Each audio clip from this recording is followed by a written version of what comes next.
Hello, everybody, and good morning. Welcome to our Help to Hold Community Resource Webinar Series. My name is Jenna Sistad, and I'm with the Ocean Monmouth Health Alliance.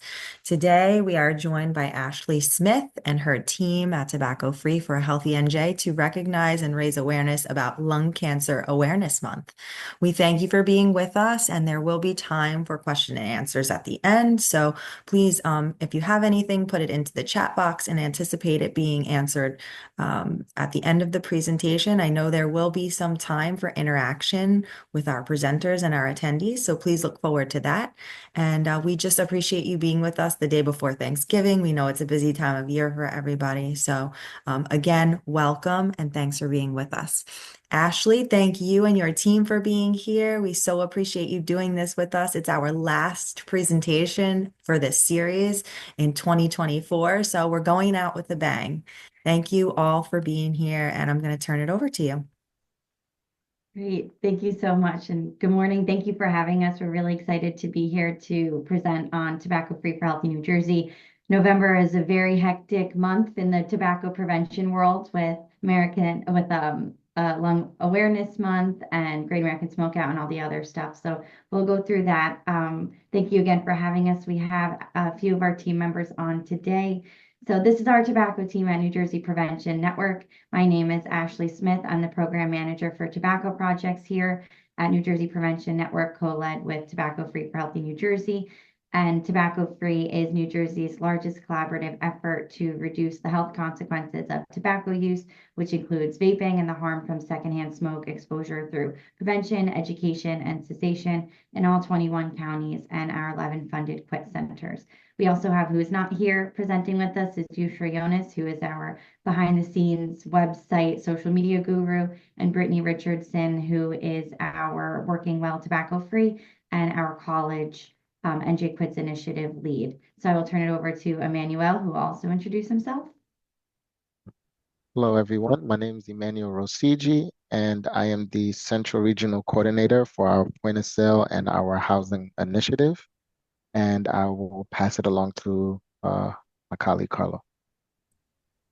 Good morning, everybody. Carlo Favretto Jr. I am the statewide youth coordinator for Incorruptible Us Youth Tobacco Action Group campaign, and also do work with our college level version of that, which is Incorruptible You. Great. Thank you. So, and we'll get into a little bit more of those programs. You kind of hear what we're working on, but we'll get into more details. Just to kind of give everyone a little background of Tobacco Free for Healthy New Jersey, we are separated into 3 different regions. So here we are the central region. So Ocean Monmouth is considered central. So any tobacco prevention, education, or cessation information and resources would come to our team. But if we had people located in the 7 northern counties, they would connect with our partners at the Center for Prevention and Counseling. Anybody in the southern region would connect with our partners at Atlantic Prevention Resources.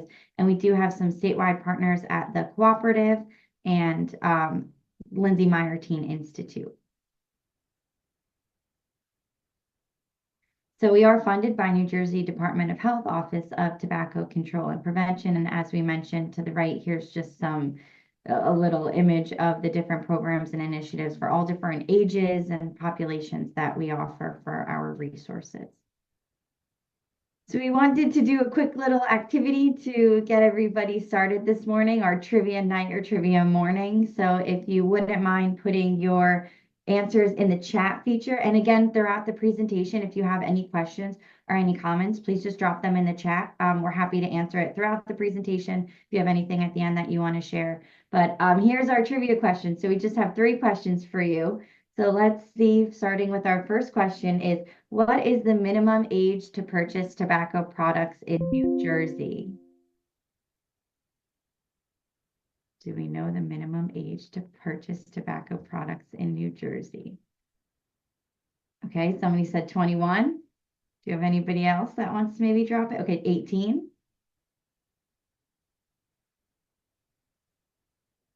18. Okay, we'll give it another 30 seconds for people to put in their thoughts. How old do you have to be to buy tobacco products in New Jersey? 21, unsure, okay. So the correct answer is 21. So as of November 1st, 2017, New Jersey went tobacco 21. We were one of the first few states to do that. So we are very advanced in the work that we do in New Jersey. But the entire country went tobacco free 21, tobacco 21 in 2019. So that is a federal law the whole country has to follow. So yes, it used to be 18, then it was 19, and now we're up to 21. Second question for you to drop your answer in the chat. What percent of people report they began smoking before the age of 26? What do we think before the age of 26?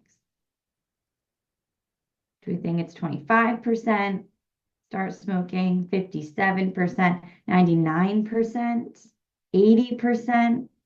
Okay, someone said 57%, 99%, 25. Okay, so lot of different answers here. Okay.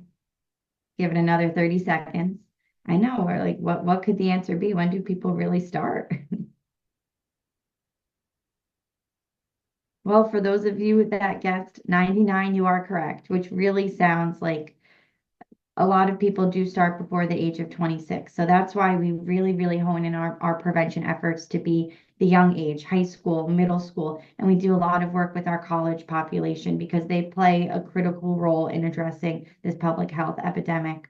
I know it's a shocking number to see. Most people do start in that young age. So that's why we need to educate our young people, empower our young people to make smart and healthy choices, to not let big tobacco control them and take their freedom, so that we can lower this number so not everybody starts before that age. Okay, our last question. There is a flavor ban on cigarettes and electronic nicotine delivery system products in New Jersey. Is that true or false? What do we think? Do we think that there is a flavor ban? There is not a flavor ban?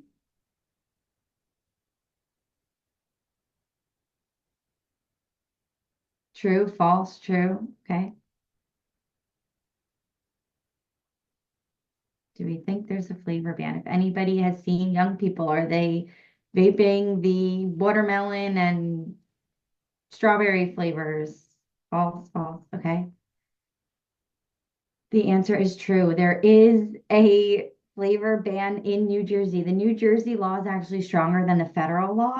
We include all disposable and reusable electronic nicotine delivery systems. So if you do see people using vape products that do have flavors, it is illegal. So unfortunately, our tobacco retailers and merchants are still selling flavors to young people, which we know that's a main reason why young people began using these products, because the flavors hook them in.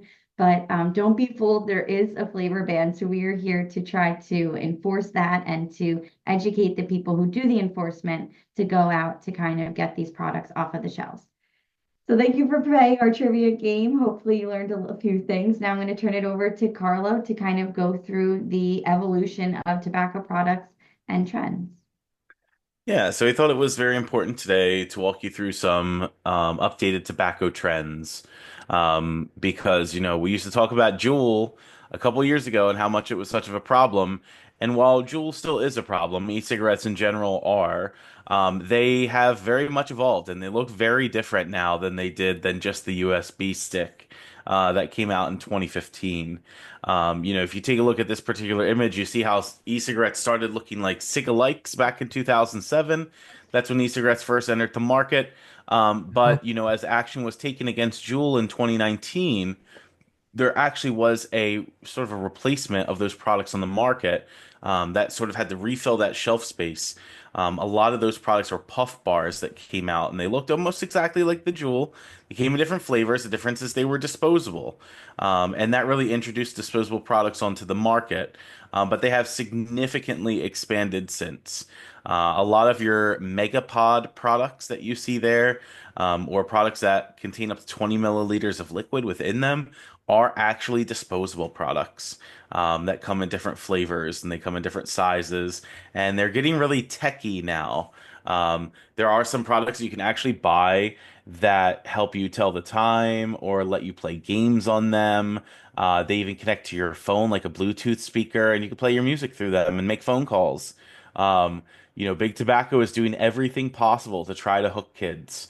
And these products aren't necessarily cheap either. A lot of them are somewhere between 25 and $40 to buy, even though they are disposable products, but they have significantly high nicotine content. And I will review that with y'all in just a moment. Taking a look at a lot of the very popular products, according to the National Youth Tobacco Survey of 2024, Elf Bar was still the number one used product amongst youth nationally.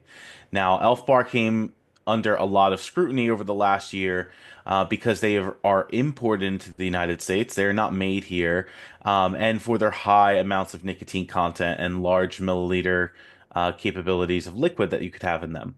So the federal government actually took action against Elf Bar last year and barred it from being imported into the US. And Elf Bar, instead of going away, decided to just rebrand. So if you see any product that is called EB Design or EB Create, the EB stands for Elf Bar. And the number that comes after that is the number of puffs that are allegedly within that product. And I really hate to use like the puff number as like the determinant to see, how much nicotine or something is in there, because it actually isn't a determinant. It's just a rough number of puffs that the company assumes that the user will get out of that particular product.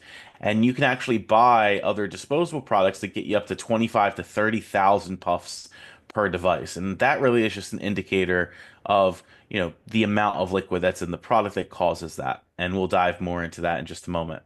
Um, Taking a look at that National Youth Tobacco Survey, we can see that the numbers amongst youth who are vaping have declined. Again, this is a national number, a national survey. So, according to 2024's data, e-cigarette use declined from 7.7% in 2023 to 5.9% in 2024.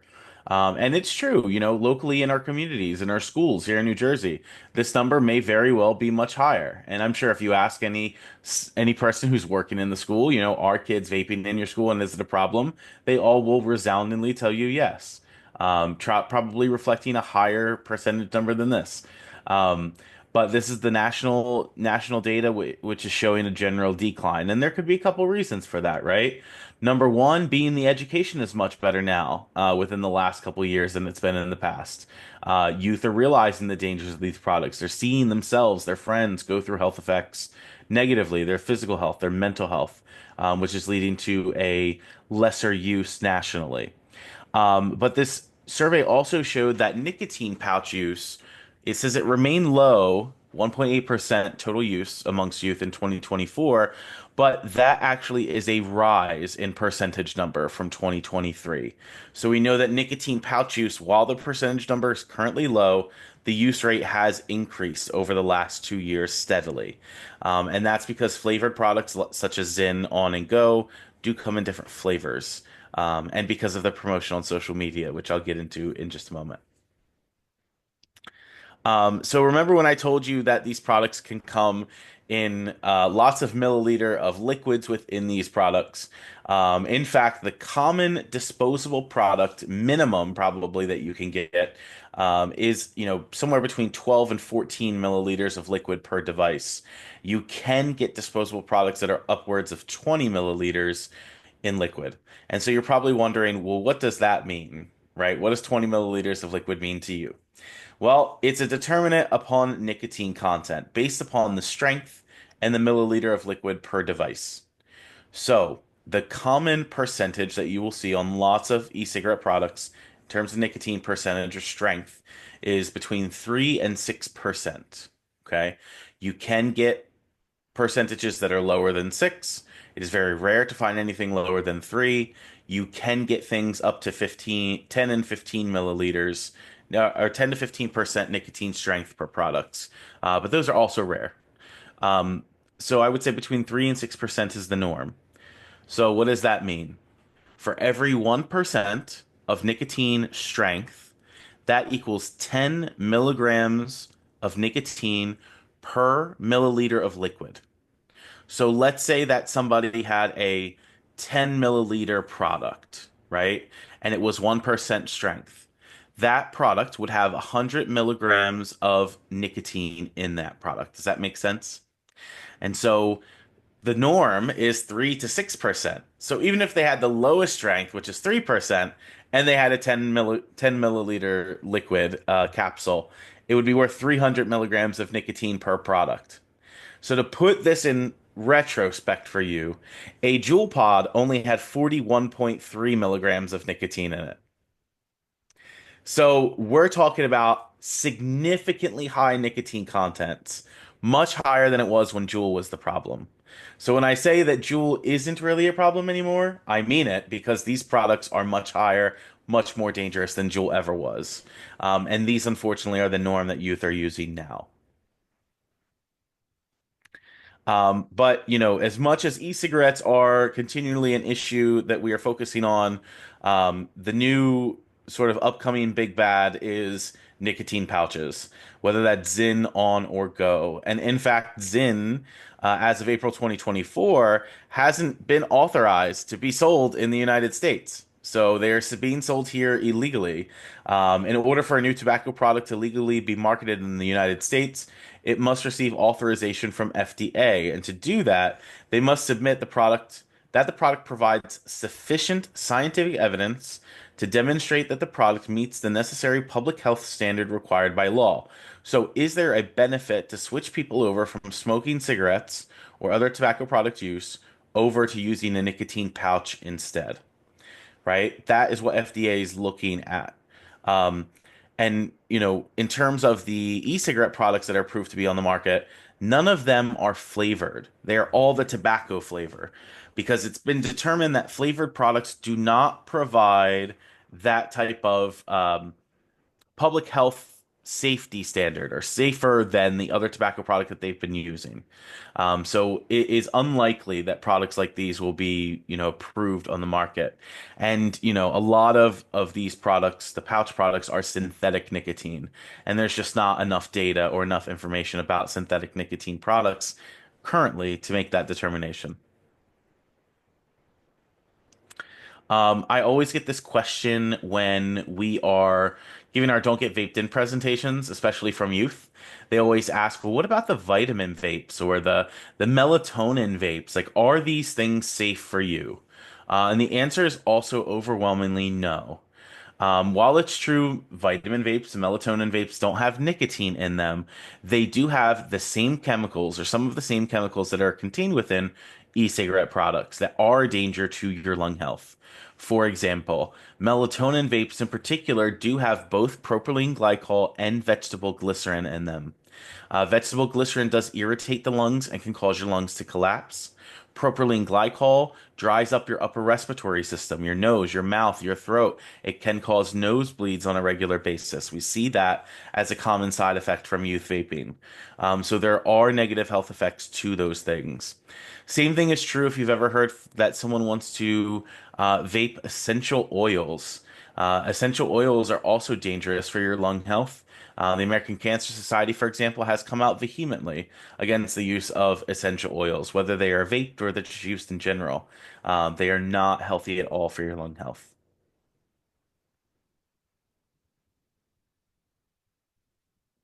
All right.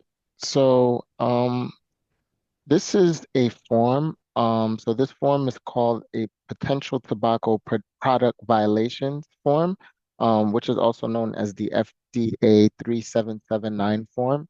And basically, you can use this form to report anything that you see going on in the retail environment. For example, whether it's sales to underage purchasers, flavored cigarette sales, illegal marketing and advertising of tobacco products, or distribution of free samples of tobacco products. Those are all examples that you can report. Um, a lot of the questions we get are who could report? Anyone can report, any member of the public.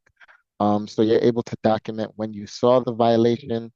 Um, you're able to also just report about why you wanted to report the initial violation, um, and just any other information that's needed too as well.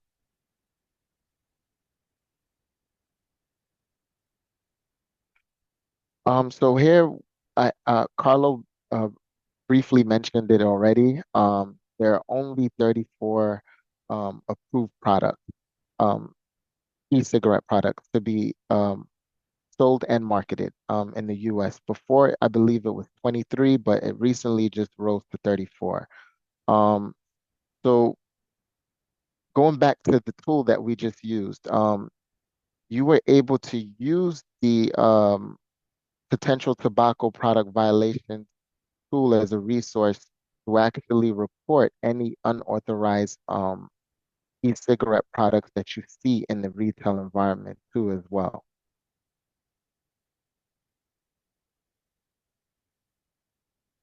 And over here, so this is just another resource which retailers can use to hold themselves accountable. And it allows them to view all the legally marketed tobacco products, which allows them to market only the right products that are authorized by the FDA.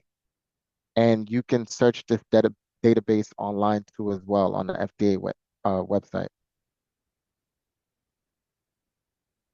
And here's just a short clip. It's just a video just basically explaining the flavor ban law that was implemented in 2020 in New Jersey. So you can just take a look at it. Hey, New Jersey, it's illegal to sell flavored e-cigarettes or vaping products in our state. It has been since April 20th, 2020. Yeah, that long. Here's why. Industry documents show that tobacco companies sell flavored products to hook kids young so they can hook them for life. If you see any flavored vape products for sale in a store or gas station or anywhere else in New Jersey, contact your local health department and let them know. It's on all of us to protect our youth. This message is brought to you by the Sea Caucus Coalition. Yeah, so I mean, we just want to stress once again, I mean, this is an issue that we're still combating in a lot of our communities, especially with the youth, um, in regards to the initiation of using flavored tobacco products. So we just want to remind everyone that yes, it is illegal to sell flavored e-cigarette products in New Jersey. We know the law passed in 2020 during COVID, and unfortunately, there wasn't much enforcement um, in regards to the law because the whole pandemic we were facing. But now that we are now back in full-fledged and where things are running normally again, we're just hoping to just work with several health departments and um, or health coalition organizations to just uh, stress the importance of reminding people that the flavor ban law is still in place.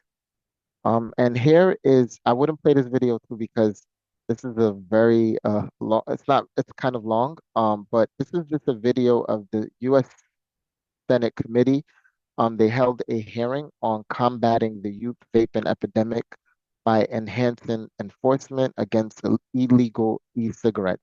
And in the video, there was a high school student named Josie Shapiro, and she testified and shared her experience with her addiction to vaping, um, urging this, urging the Senate committee to protect the next generation of youth from getting addicted to vaping and nicotine. So, in April 2024, civil money penalties of approximately $20,000 um, from 22 retailers were distributed for selling unauthorized e-cigarettes, including Elf bars. I believe there were 20 brick and mortar retailers and 2 online retailers. And it just goes to show that the FDA are really cracking down on stores. And what they do is they usually send violations to these retailers, give them time to correct their violations, and then conduct inspections. And if they still fail to make the corrections in a retail environment, that's when the FDA hit the retailers with civil money penalties.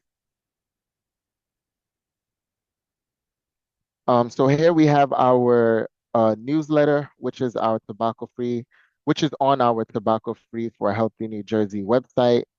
And people can receive uh, national and statewide updates regarding any news on tobacco. We also highlight all of our different tobacco initiatives, and we highlight some of the national campaigns that we celebrate as well. Recently, we just highlighted Great American Smokeout, promoted resources that we have to commemorate the campaign, and also information on how people can get involved with Great American Smokeout. Yeah, so speaking about the Great American Smokeout, that did just pass this last week, but we always celebrate it for a good month before and like kind of half a month after. It is an annual event that's sponsored by the American Cancer Society, focusing on encouraging Americans to quit tobacco smoking or vaping. People are challenged to stop smoking for at least 24 hours as a first step in their quit journey. Now, in terms of, how Great American Smokeout got started, let me tell you about a little bit of mini history. In 1974, Lynn R. Smith spearheaded the first Don't Smoke Day, and by November of 1976, there was the first Great American Smokeout through the California division of the American Cancer Society, where reportedly 1 million people quit smoking for the day. And this really sparked a series of smoke-free laws and regulations that started to pass nationwide. By 1977, Berkeley, California limited smoking in restaurants and public places. In 1983, California started restricting smoking in private workplaces. And actually, it wasn't until 1990 that the federal government banned smoking on all domestic flights. Kind of crazy when you think about that now. Taking a look at one of the first Great American Smokeouts held by the American Cancer Society. This is what a lot of the celebrations used to look like. You see a lot of the cigarette cartons, sort of like in the middle, people throwing their cigarettes out for the day. I like the jail cell in the back to put big tobacco in. That looks pretty interesting. And then of course you see all the 1970s hairstyles. So that's always nice. Now, taking a little quote from former Surgeon General Jerome Adams, he was really progressive in terms of coming after the tobacco industry and going out there for tobacco prevention and cessation. He said that smoking cessation is beneficial at any age and improves health status and enhances the quality of life. He especially talks about how considerable disparities exist in the prevalence of smoking across the United States population, with higher prevalence in some subgroups. Um, More than 3 out of 5 U.S. adults who have ever smoked cigarettes actually successfully quit. So, taking a look at New Jersey's tobacco policies, back in 2006, we passed the Smoke-Free Air Act that banned smoking in restaurants, bars, indoor places, with the only exception, and unfortunately still the exception, being the casinos today, who do have a limit in terms of how much smoking they allow in them. In 2010, we added e-cigarettes to the Smoke-Free Air Act, because we knew about the science of secondhand vape exposure and how that is dangerous to your lung health, the same way secondhand smoke is.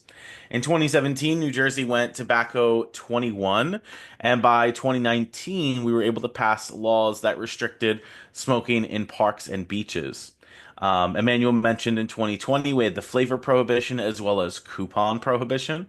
And in 2022, all tobacco retailers have now been required to sell nicotine replacement therapy products at the point of sale.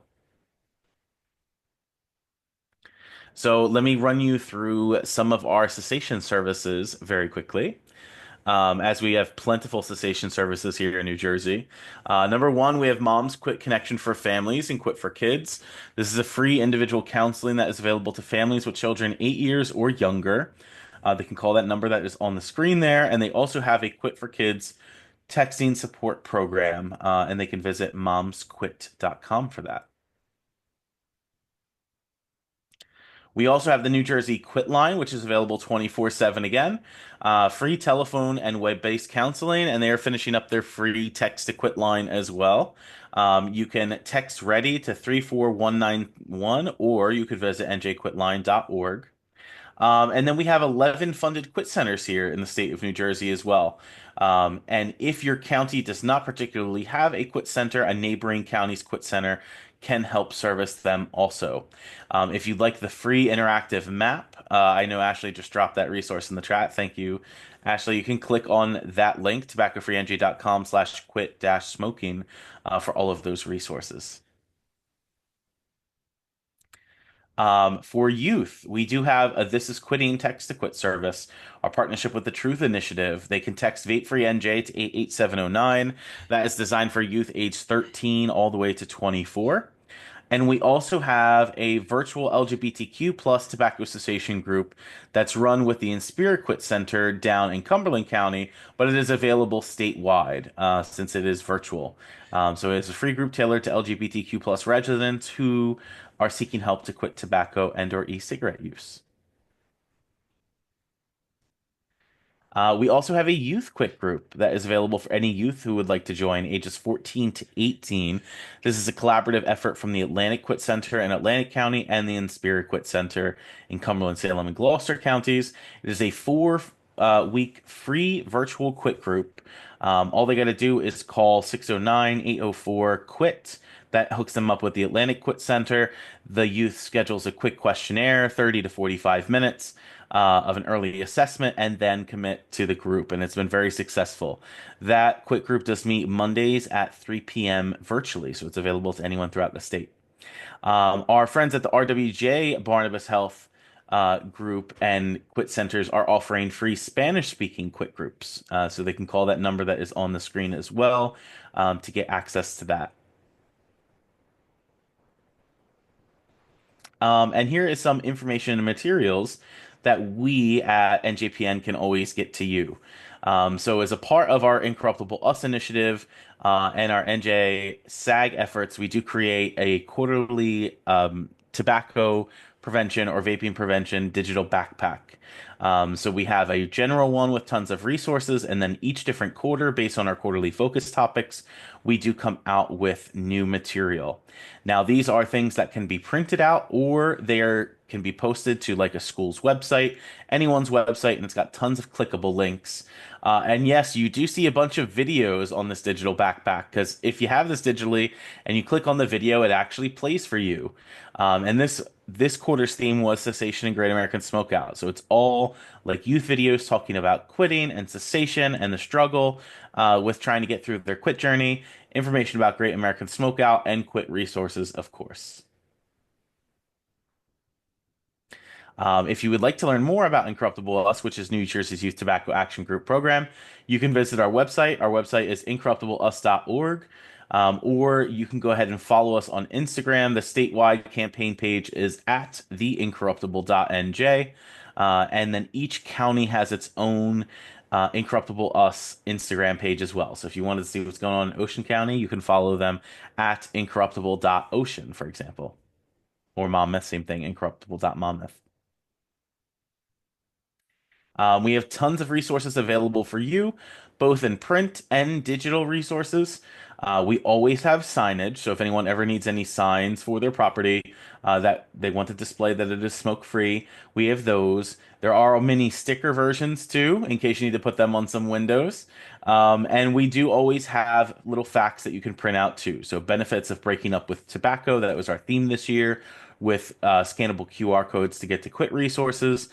We have yard signs available and little pledge cards as well. And we already went over this one. I got ahead of myself with the Instagram stuff.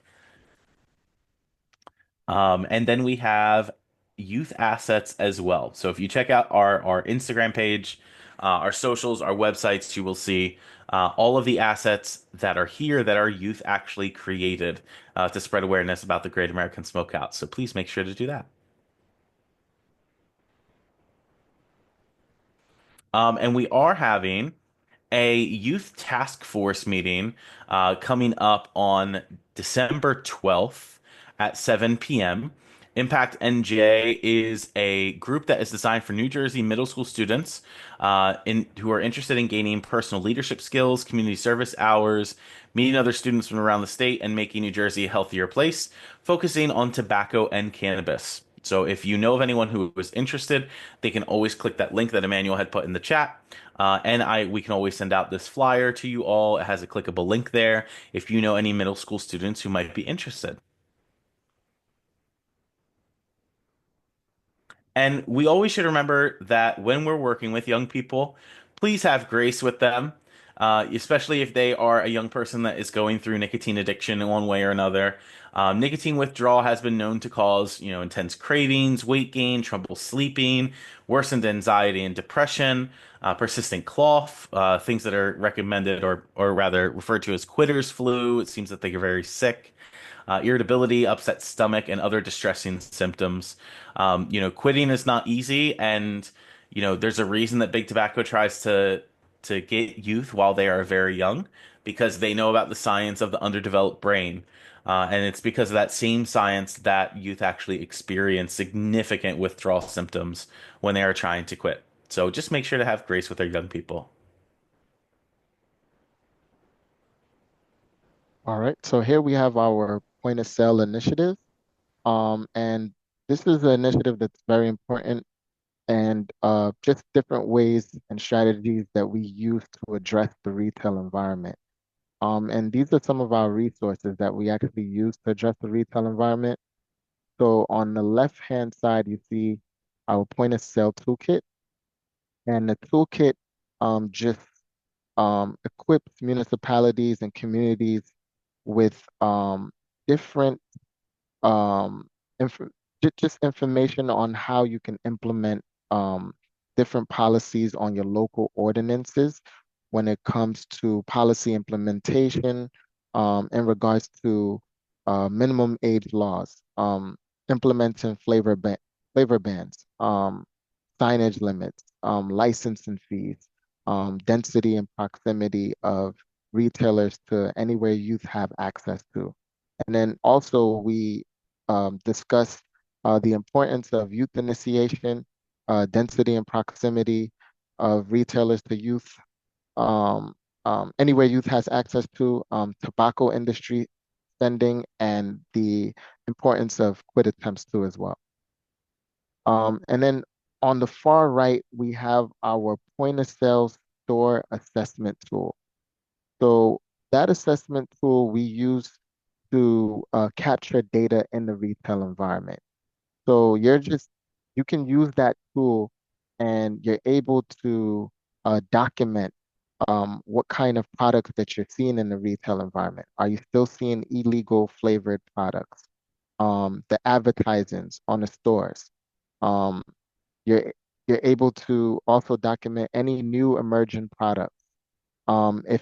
If you see a store or retailer that's close to a school or a park where anywhere youth may be in the vicinity, you can document all of those important information on the assessment tool. In addition to that, we have a store assessment guide. Um, so it gives you information on how to conduct the assessment, but also how to prepare for the assessment. So we give you information on how to dress appropriately, um, things that you can bring with you on a trip. For example, merchant education, which is very important, which we provide to our retailers as well. Whether it's stickers that enforce the minimum age laws, or stickers in regards to any state laws regarding the sales of tobacco products, or just information retailers should know. Store etiquette tips that you can use while conducting these store assessment tips, and then safety tips as well. So this guide is very important. And for everything here, we have it on our website. We have it available digitally and physically. So we have the toolkits in our offices, and we also have um, QR code that you can use to use the assessment tool, and also a QR code is also on the assessment guide as well that will bring you to the assessment tool. So these are all the resources we have for point of sale, and as well as merchant education too, products that are available at our offices as well. Up to date, we've conducted 1,934 store assessments, which we're very proud of. And this was done statewide. In addition to these store assessments, There's still work to be done because data does show that we have over 350 stores still selling flavored products. So we're still encouraging our coalition members and um, our state partners to use the assessment tool, to continue to use the assessment tool to collect data um, of what's going on in the retail environment. And also, it's very important that we use this data and this information not only to hold to ourselves, but to use it to connect with local health departments, local board of health committees, your township committees, where you can advocate on a municipal level to um, see what kind of unique policies that you can include in your counties as well. Um, and that was a webinar that we conducted this year in June, where we had several health officers representing different municipalities, and they discussed their local policy journeys and discussed different strategies and unique policies that they included in their local ordinances and how we can collaborate with them too as well to address the retail environment. So here we have Sustainable Jersey. And Sustainable Jersey is a green and environmental network of municipalities, schools, and school districts working collectively to make New Jersey more sustainable, whether it's by uh, supporting efforts to reduce waste, cutting greenhouse gas emissions, educate for sustainability, or implementing recycling. But with our efforts, we partnered with Sustainable New Jersey to help municipalities become designated as a tobacco-free community. And municipalities have the opportunity to earn points by passing point of sale policies, housing policies, or worksite policies dealing with reducing the risk of tobacco exposure.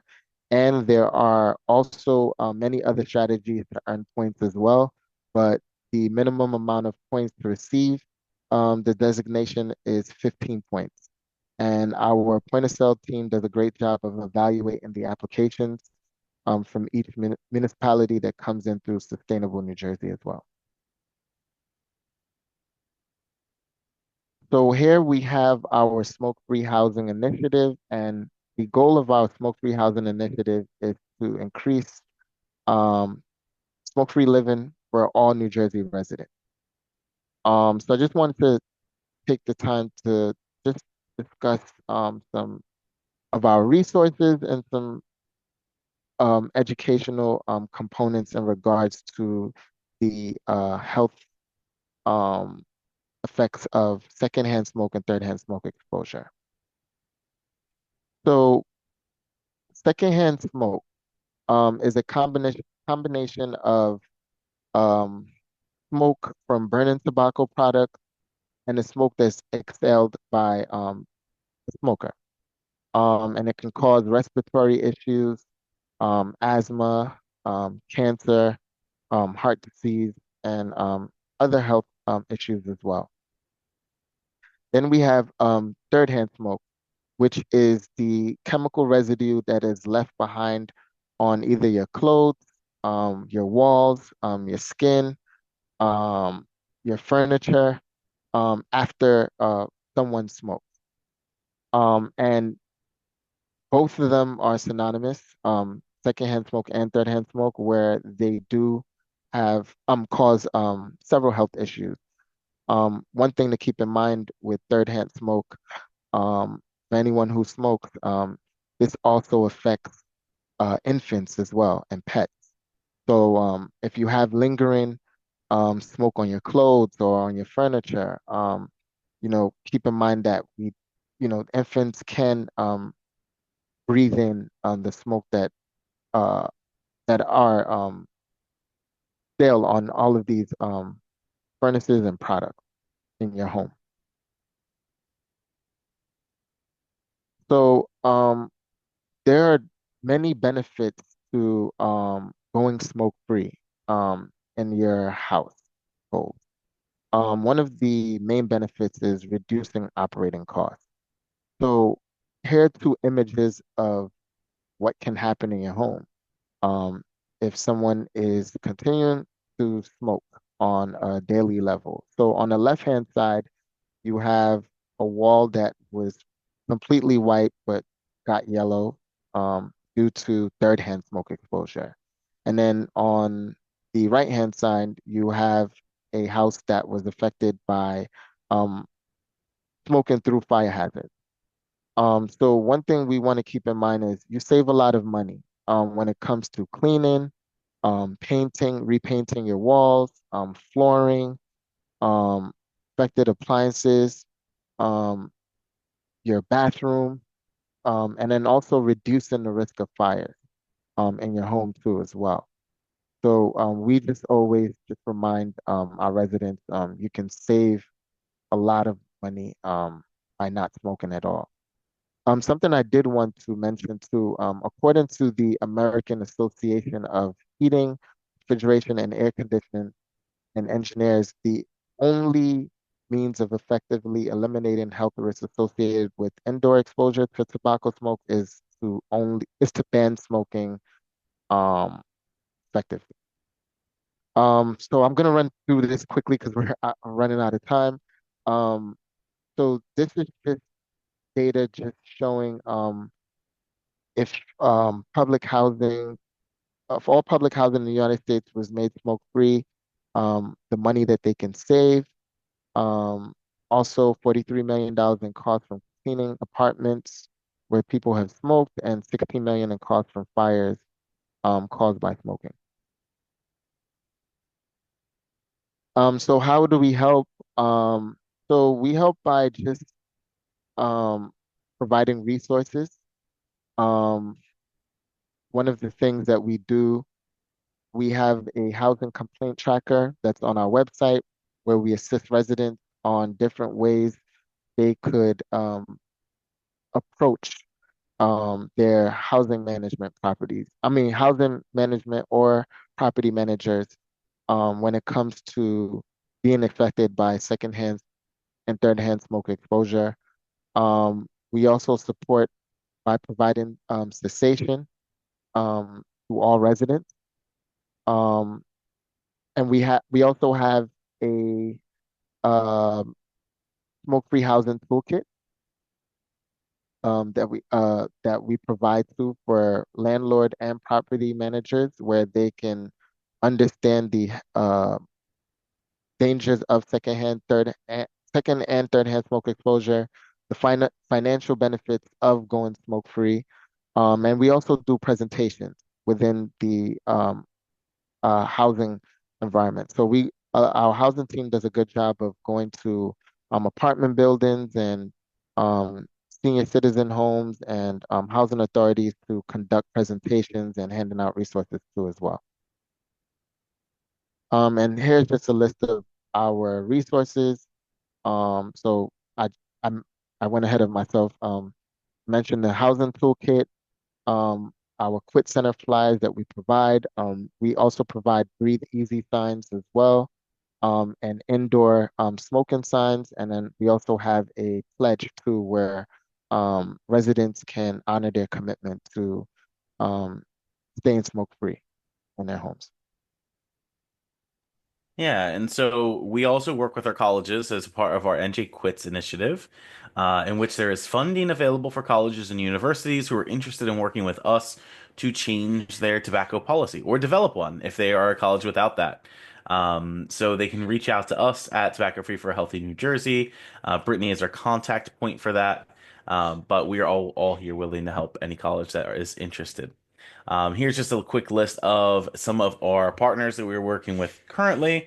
Both Rutgers and Rowan have gone 100% tobacco free within the last year, and we are working with many other community colleges and state colleges on a statewide level. And Incorruptible U is our college version of our Incorruptible Us initiative that has chapters at both Rutgers University in New Brunswick and the College of New Jersey, and they are very active doing lots of different advocacy events and fun events on their college campuses. We do have our New Jersey and nationwide Eliminate Tobacco Use Summits coming up in 2025. Our New Jersey State Summit, its date is TBD, but we will have that shortly. But our national summit is going to be on March 6th, and that will be held virtually. So we will make sure that you all get the information so you can register for that. And lastly, we'll go over our Working Well Tobacco Free initiative. We work with a lot of businesses and other locations to help their agencies go 100% tobacco free. We know that wellness as a whole is really big for a lot of businesses and corporations. So we really want to provide people with the resources for smoke-free and being tobacco-free. So join the growing number of businesses protecting employees from second and third-hand smoke. We have a Breathe Easy al fresco initiative for outdoor dining to provide information so people aren't smoking and vaping outside. We have signage available like we provided and showed everybody as well for our different programs.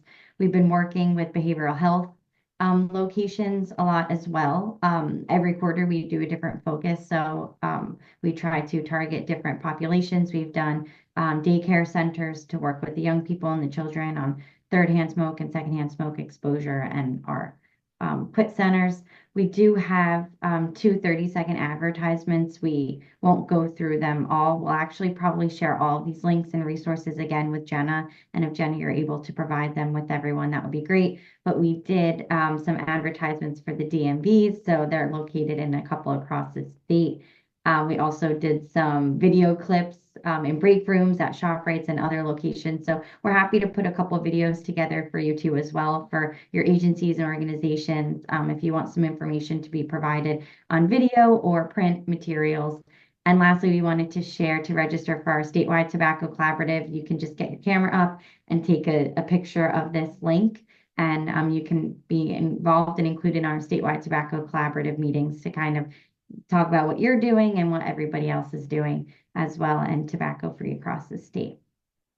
And here's our information and our resources. Please feel free to reach out to us. We're happy to provide any resources and information. Everything that we do for tobacco free is at free of charge. So thank you so much for this opportunity for us to share our resources, and Jenna, will turn it back to you. Wow, you all were a wealth of information. I mean, free resources, free education, advocacy, so many different things that you're doing. And again, reiterating that like right now is the busiest time for you all. And here you are carving out time for us. Thank you. Thank you. I just want to give other people the opportunity to ask any questions. I know we're running a little short on time here, but that's okay. We still want to give people the opportunity. So if you have a question for the team, please feel free to take yourself off mute and ask away. Write it into the chat box. Just open up that space for that.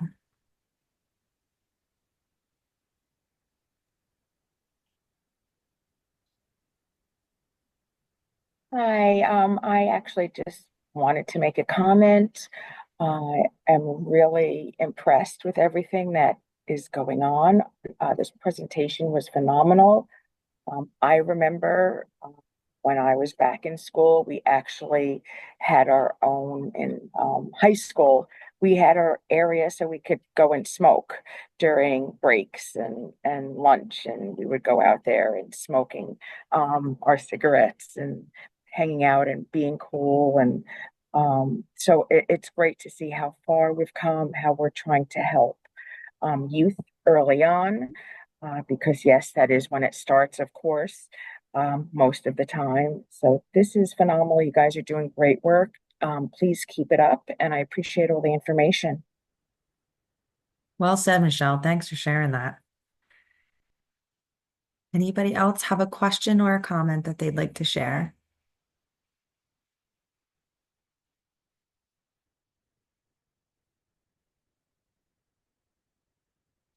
Okay.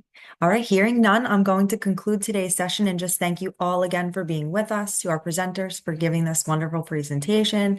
Everybody, please have a wonderful Thanksgiving. And the next presentation will be in 2025, crazily enough, right? Our Help to Hold continues.